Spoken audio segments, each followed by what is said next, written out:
Selamat siang Bapak dosen pengampu, Bapak GAZ. Pada kesempatan kali ini, kami dari kelompok 4 akan mempresentasikan hasil diskusi dari kelompok kami.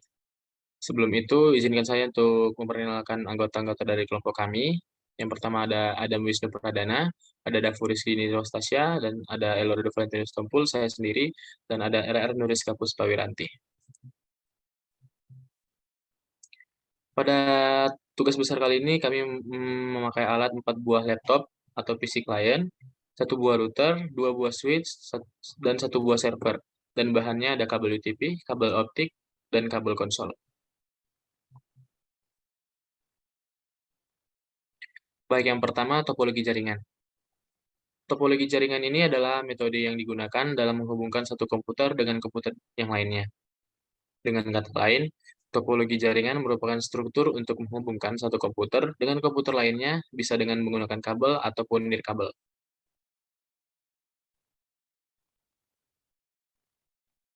Lalu, pada tugas besar kali ini kami memakai topologi tree.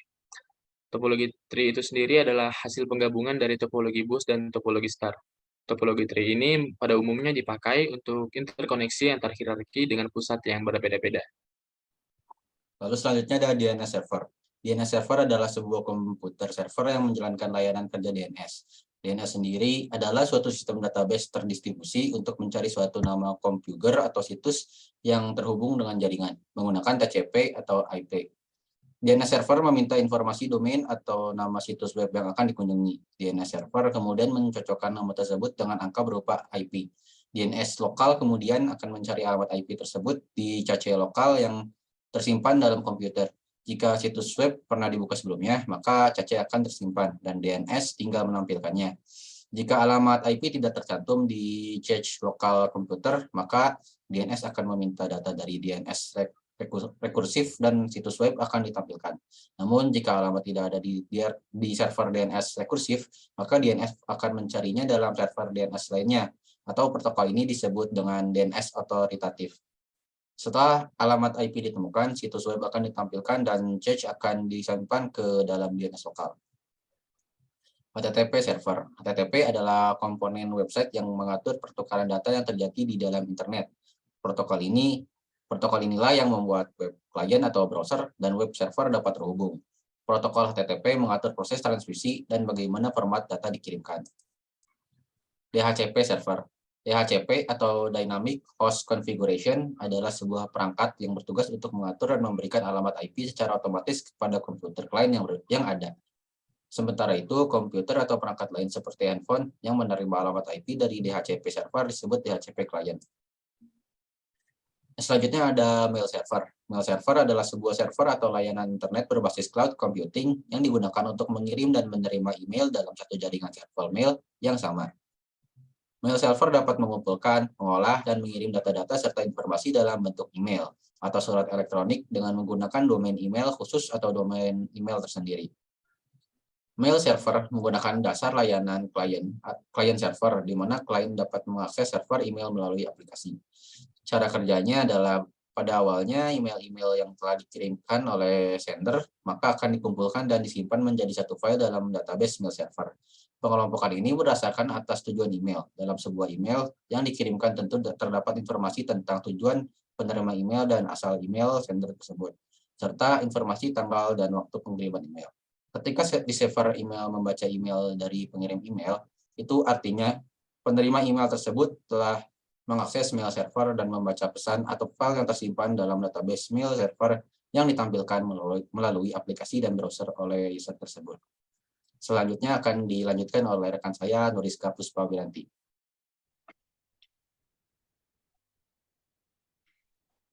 Oke, jadi di sini saya akan menjelaskan mengenai konfigurasi yang sudah kami buat, yaitu konfigurasi jaringan di COS.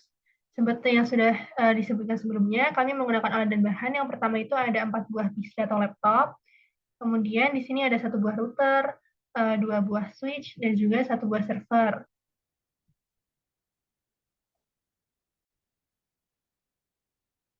Selain itu, kami juga menggunakan beberapa jenis kabel, yaitu yang pertama ada kabel UTP, kabel optik, dan juga kabel konsol. Nah, di sini yang pertama ada screenshot untuk ping dari klien ke servernya. Berikutnya ada ICMP dari server ke klien. Nah, untuk ICMP ini dia memiliki fungsi untuk mengirim paket antar klien. Jadi cara kerjanya itu dia akan mengirim paket dari server ke masing-masing PC. Selanjutnya ada web server dengan IP. Di sini cara kerja web server itu untuk mengakses web servernya dari klien dengan menggunakan IP address. Nah, selanjutnya kalau di sini ada web server juga, tapi yang ini dengan menggunakan DNS. Masih sama web server untuk mengakses web server, tapi yang ini menggunakan DNS atau domain name server. Nah, yang selanjutnya di sini ada kirim email antar klien. Di sini menggunakan email server, dia akan mengirim email antara klien satu dengan klien yang lainnya. Oke, untuk penjelasan mengenai konfigurasinya cukup sekian. Selanjutnya untuk penjelasan simulasinya akan dijelaskan oleh Adam.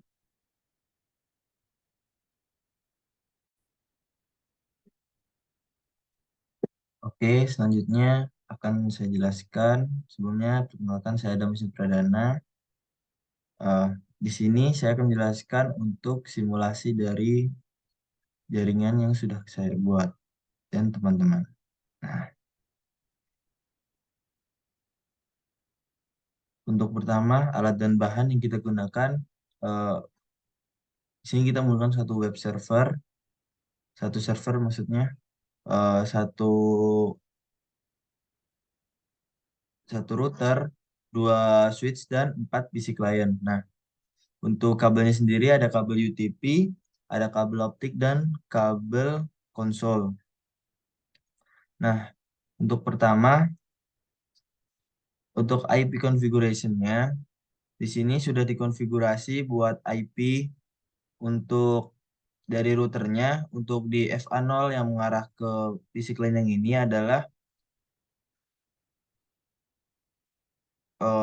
dengan default gateway-nya, itu 192.168.20.1. Nah, di sini kemudian karena kita menggunakan DHCP, di sini langsung untuk terset default gateway dari PC client ini dengan IP 192.168.20.2. Nah, untuk yang mengarah ke PC client yang di kiri atau di FA40, di sini untuk gateway-nya kita menggunakan 192.168.10.1. Nah, sehingga karena kita menggunakan DHCP, kita langsung didapatkan default gateway dari masing-masing PC client dengan IP yang di sini menggunakan 192.168.10.2. Nah, kemudian di sini didapatkan IP 192.168.10.3 dengan gateway-nya yang dari 10.1. Nah, untuk ke server sendiri kita menggunakan gateway 192.168.1.1. Nah, sehingga didapatkan buat IP address dari server ini 192.168.1.2. Nah, untuk pertama kali kita akan mencoba melakukan ping dari PC client ke servernya.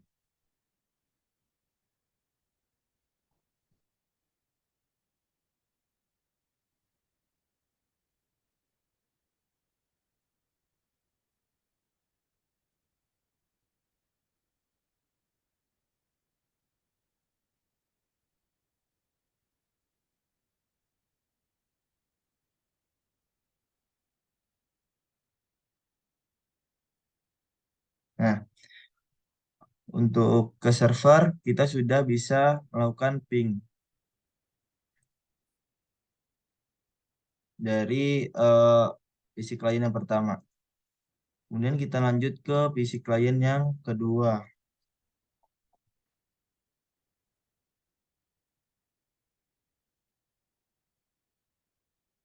Nah, di sini juga kita bisa melakukan ping ke servernya. Dan kita lakukan juga dari PC yang ketiga untuk melakukan ping ke server. Nah, di sini kita juga bisa dan sukses melakukan ping. Terus selanjutnya kita akan mensimulasikan pengiriman paket dari server ke klien. Nah, di sini kita akan mengirimkan paket dari server ke klien yang pertama. Nah, di sini sudah terdapat status successful. Jadi paket terkirim dengan baik. Kemudian kita kirim ke user yang kedua. Nah, di sini juga sudah bisa ke PC ini PC 0 sehingga didapatkan statusnya successful. Dan yang terakhir kita akan mengirimkan ke laptop 0. Nah, di sini juga sudah successful juga. Untuk selanjutnya kita akan melakukan akses web server menggunakan IP address. Untuk untuk melakukan pengecekan web server dengan menggunakan IP address dan dicek dari klien, kita setting dulu untuk IP address-nya dengan DNS-nya 192.168.1.2 dengan selanjutnya akan menggunakan domain name server atau DNS dengan nama www.awp.com. Kita cek untuk pertama kali dengan PC klien 1 kita menggunakan IP server, IP address. Nah, di sini sudah ditampilkan untuk web servernya, kita bisa melihat langsung dari IP address-nya. Selanjutnya kita akan mengecek dari PC klien ketiga, mengecek web server menggunakan domain name server yang tadi namanya www.awp.com. Nah, di sini juga ditampilkan juga hasil dari web server yang ada di server. Nah, untuk selanjutnya kita akan melakukan pengiriman email kepada dari PC kedua ini ya dan ke PC satu ini. Nah, di PC kedua ini sudah dikonfigurasi untuk usernya bernama Dafu dan di PC ke satu ini usernya bernama Adam. Nah, untuk pengiriman email sendiri kita menggunakan domain name-nya adalah puspa.com. Untuk melakukan pengiriman email, kita klik dulu, kita pilih email, lakukan compose. Kita kirim dari Dafu, akan mengirim ke Adam, kemudian add domainnya yaitu puspa.com.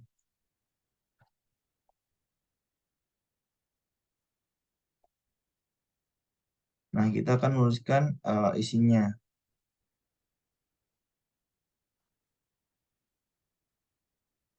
Kita kirim, kemudian kita langsung lihat di PC yang pertama ke user dengan user Adam. Di sini kita masuk ke receive. Nah, di sini sudah ada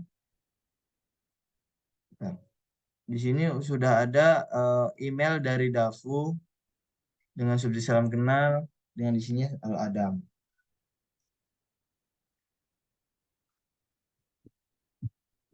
Mungkin sekian presentasi dari kelompok kami. Kurang lebihnya mohon maaf. Wassalamualaikum warahmatullahi wabarakatuh.